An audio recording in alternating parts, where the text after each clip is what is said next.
गांव के किनारे एक शांत और पवित्र नदी बहती थी। सुबह सुबह उसकी लहरें सूरज की रोशनी में ऐसे चमकती जैसे मानो सोना पिघलकर पानी में घुल गया हो। तट पर बसा था एक पुराना लेकिन मजबूत घर। छप्पर और ईंट से बना ये घर गांव के सबसे चर्चित घरों में गिना जाता था। ये घर किसी और का नहीं बल्कि रामलाल और श्यामलाल का था।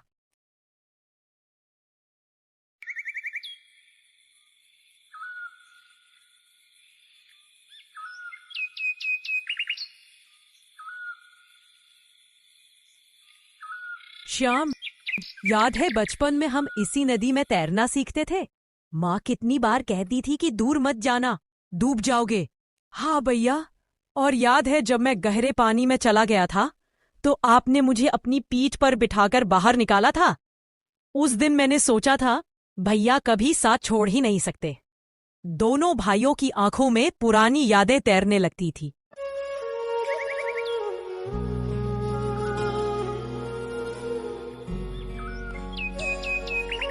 समय बीता। दोनों भाइयों की शादी हो गई। रामलाल की पत्नी सीता सीधी, संस्कारी और धैर्यवान। रामलाल की पत्नी गंगा सुंदर मगर थोड़ी तुनका मिजाज और स्वार्थी। शुरू में सब कुछ अच्छा चला, लेकिन धीरे धीरे घर के आंगन में खटपट बढ़ने लगी।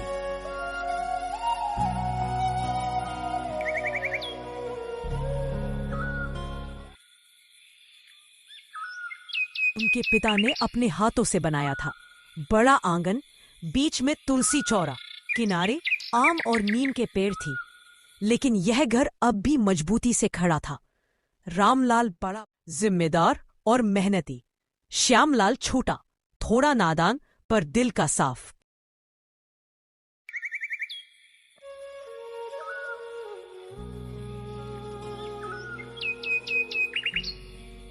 एक शाम गंगा ने श्यामलाल से कहा, श्याम, ये कैसा घर है? खाना भी भाभी की मर्जी से बने, खर्च भी भैया की मर्जी से हो। आखिर हम अपने हिस्से के मालिक कब बनेंगे? गंगा, ये सब एक ही घर है। भैया तो वैसे भी मेरा ख्याल रखते हैं। नहीं श्याम, अब हमें अलग होना ही होगा। क्यों हमेशा उनकी छाया में जिए? अपना हिस्सा लो और दीवार खड़ी करो। श्यामलाल असमंजस में था। वह भैया को दुख नहीं देना चाहता था, लेकिन पत्नी की जिद उसे माननी पड़ी।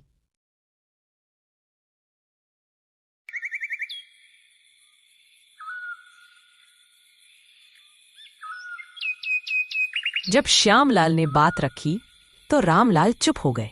उन्होंने बस इतना कहा, अगर तुम्हें यही सही लगता है तो दीवार बना लो, लेकिन याद रखना, दीवार ईंटों से बनेगी, दिलों से नहीं। नदी किनारे का वह घर 2 हिस्सों में बट गया। आंगन के बीच में दीवार खड़ी हो गई। एक तरफ रामलाल, दूसरी तरफ श्यामलाल।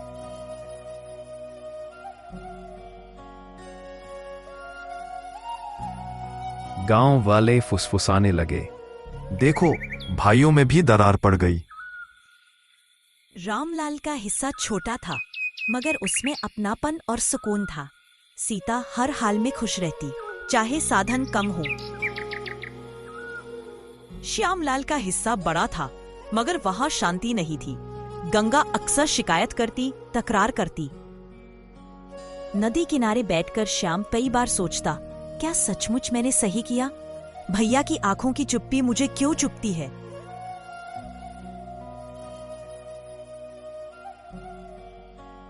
एक साल गांव में भीषण बारिश हुई। नदी का पानी धीरे धीरे उफनने लगा। लोग अपने घरों को संभालने में लग गए।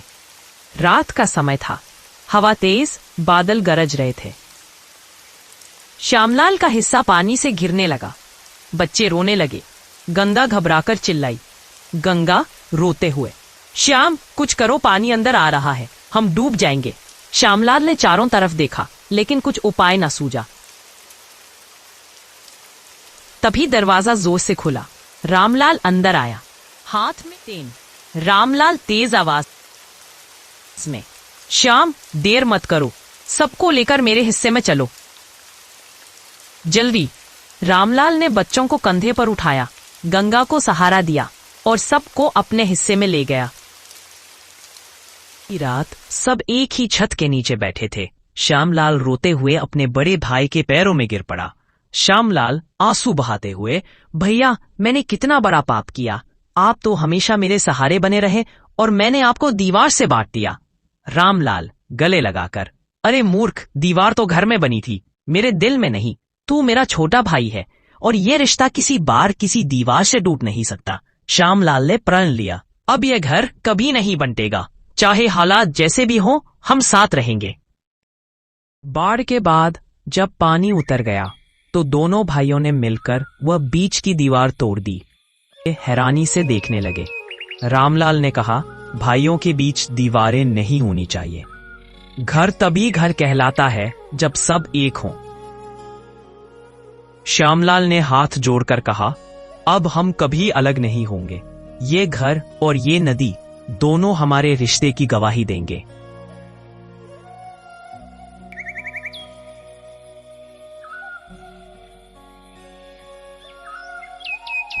नदी किनारे का वह घर फिर से एक हो गया। गांव वाले अक्सर बच्चों को दिखाते और कहते, देखो ये वही घर है जो दो भाइयों ने बांट लिया था। मगर फिर समझ गए कि रिश्ते कभी बांटने के लिए नहीं होते। और उस घर की कहानी सुनकर हर कोई यही सीख लेता, संपत्ति बच सकती है पर भाईचारा नहीं। पैसे से बड़ा रिश्ता होता है और भाई से बड़ा कोई सहारा नहीं। दोस्तों, आपको कहानी कैसी लगी कमेंट में अपनी राय जरूर दें। ऐसी ही वीडियो रोज देखने के लिए चैनल को सब्सक्राइब करें और शेयर करें। दोस्तों, कहानी अच्छी लगी हो तो लाइक करना ना भूलें।